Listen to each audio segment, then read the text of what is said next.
Welcome to the Brexit Central podcast. I'm Darren Grimes, and in this podcast, Brexit Central will react to and analyse Theresa May's Brexit speech at Lancaster House. I'm joined by Matthew Elliott, Editor-at-Large of Brexit Central and former CEO of Vote Leave. Hello. Hello. I'm joined by Jonathan Isserby, Editor of Brexit Central. Hi, Jonathan. Hi. Now, obviously we've just heard Theresa's speech, which she set out her plan for Brexit. The markets have reacted positively. I think we can all say that so far the reaction's been entirely positive. But Matthew, as someone who successfully ran the Vote Leave campaign, what is your reaction to the speech? I thought it was a superb speech. I really felt it delivered and spoke about everything we campaigned for at Vote Leave. That very positive, liberal, internationalist, free trading, global vision for Britain's future outside the EU was contained within that speech. So I was happy. And I think the reason why the pound has surged, it's gone up by 2% today, which is the biggest rise in a single day since, I think, October 2008. The reason the pound has surged is because the markets have recognised that the government wants to have an open Brexit, a very sort of business-friendly Brexit that would be good for the UK economy. So business is happy, but do you think it delivers the fundamentals of taking back control? I really think it does. I mean, the sections of the speech about removing the UK from being under the thumb of the European Court of Justice, the section about taking back control of migration, all these speak to reasons why people voted to leave on the 23rd of June. Jonathan, what's the reaction been so far? What are you hearing from... Because you were at the speech, weren't you? I was indeed. History in the making. But what's the reaction been so far? Well, of course, at Lancaster House where the speech took place, the audience was comprised mainly of foreign ambassadors and dignitaries who'd been invited and other kind of business people and connected people like that. So, ironically, the reaction in the hall where it happened was actually quite muted. It was because it wasn't a very partisan audience. But I think in the world at large, I think it's been broadly very positive. You know, even some of the more robust Remain campaigners have accepted that the Prime Minister has given the clarity and the certainty that people were crying out for. You know, people can no longer say there's no plan for Brexit. There absolutely is. She spelt it out this morning very clearly. Obviously, there are still some recalcitrant Remain supporters who are never going to accept the result. I think the Liberal Democrats and indeed the SNP are probably going to be the main opponents now to what's being proposed. Jeremy Corbyn's reaction has been relatively muted. He's taking this line that, Theresa May is trying to turn Britain into a tax haven off the coast of Europe. Well, if at the end of this we get greater prosperity and lower taxes, I think that's something that most of us would think is probably quite a good thing. Yeah. Now, obviously we heard that we're coming out of the single market, which means we can control immigration. That's, a fundamental key pledge of the campaign. But the customs union, there's a bit of a question mark around that and around whether or not we'll have one foot in, perhaps. So what do you think about that? Because obviously we need to leave the customs union if we want to sign free trade agreements with the growing markets of the world. So what do you make of that point? I think the Prime Minister made it clear that the sort of number one thing when it came to trade was the fact that Britain should be able to sign trade deals with countries right across the world. That was the number one priority for her when it came to trade. Now, of course, when it comes to the customs union, of course we'll be leaving the customs union as it stands at the moment. But of course, we might want to have a special arrangement with the EU to make sure that specific sectors like cars, for example, face no impediment to trading with the EU. And that seems pretty sensible. But I think the PM made it very, very clear that no deal is better than a bad deal. And I think anybody who voted Leave, and indeed those people who voted Remain in the referendum but now are very inspired by Leave and are very happy that we're leaving the EU, will feel confident the PM really has the best interests of the country at heart.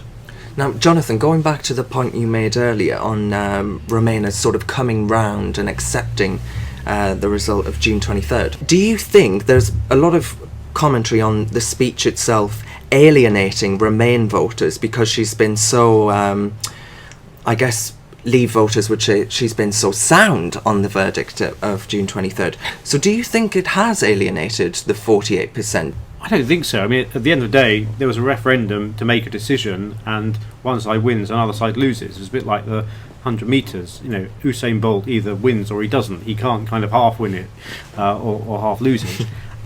You know, you talk about the 48%. We've got to remember that actually there's a considerable chunk of those people who did vote Leave, who did vote Remain, who were inclined to vote Leave but had been persuaded by some of the Project Fear rhetoric which had been put forward during the campaign, which, as we well know, has now been shown to be complete nonsense.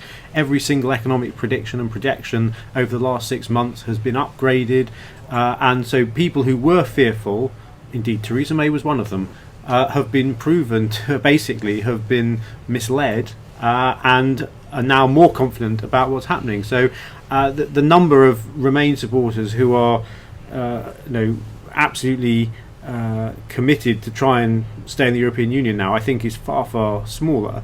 And I think, given that positive vision that the Prime Minister put forward today, it is something that the vast majority of people should be able to unite around. And Matthew, do you think it's alienating a large section of the country? Do you think it's a disunited kingdom? I think the country is actually really coming round to it. Some people talk about Britain still being divided, 52-48%. I really don't think this is the case now. There's a really good YouGov poll just before Christmas that said that 68% to get on with it.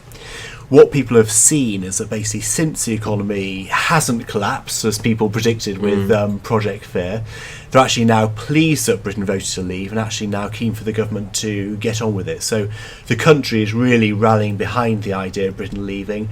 And I think when they watch the TV tonight, when they get home and listen to the PM's speech, will be really inspired by what she had to say. As Jonathan said, of course there are always going to be those recalcitrant Remainers. Those people who are really fully signed up federalists and probably part of the system in Brussels, who will keep on campaigning to try and prevent Brexit happening. But I think the vast majority of the country now really want the PM to get on with it. And she's done her speech, she's given us her vision. In the next few weeks we'll be seeing Article 50 trigger. That's the next step. That'll be another positive day when that happens. And then of course we've got the up to 2 years of the negotiations. I actually think it could actually happen far sooner than that. I think it's a relatively straightforward negotiation to be had there. And I think that the economic interests of different countries will outweigh some of the political rhetoric that we saw and heard right after the referendum. So the people around that negotiating table will realise actually there's a deal to be had there. There's in everybody's interest to make sure that trade continues. So it could actually happen far sooner than what we think. What do you make of it was hinted at slightly that there may be transitional arrangements in place for potential sectors, potential parts of our relationship with the European Union. Does that worry you at all? Does that, a lot of people are scared that we may end up in a sort of permanent loading bay and never quite get out of the European Union. I think this is one element of the speech, and indeed what the government said recently, that we need to learn more about. But I think the key point is this, that anybody who had any scintilla of doubt that basically Theresa May and David Davis weren't fully signed up to delivering on what happened on the 23rd of June should have no reason to be doubtful now. It was a really clear vision. It's clear that the Prime Minister has heard what voters said. She's determined to deliver it. She has a very good vision for Britain outside of the European Union, and I'm very confident in the progress that has been made to date. I'm very happy with what she said today. Jonathan? Yeah, I completely agree with all that. On the transitional arrangements, potentially, I think the concern that some of us would have is that it's a proposal that's been put forward by the Continuity Remain campaign that we should have transitional arrangements as a way of keeping us in the European Union or something akin to it for as long as possible, because they don't like the result. I think Theresa May was absolutely clear this morning. we are coming out of the European Union, we are coming out of the single market, we are taking back control of our borders and our laws and our money. Indeed, that was another important point. No contributions to the EU budget. Absolutely. She said that there may be some schemes, some programs that we pay to be a member of, whether it be the Erasmus Student Exchange Scheme or the Horizon 2020 Science Research, and indeed cooperating on things like cross-border security, but finalising payments to the EU budget, another really important point.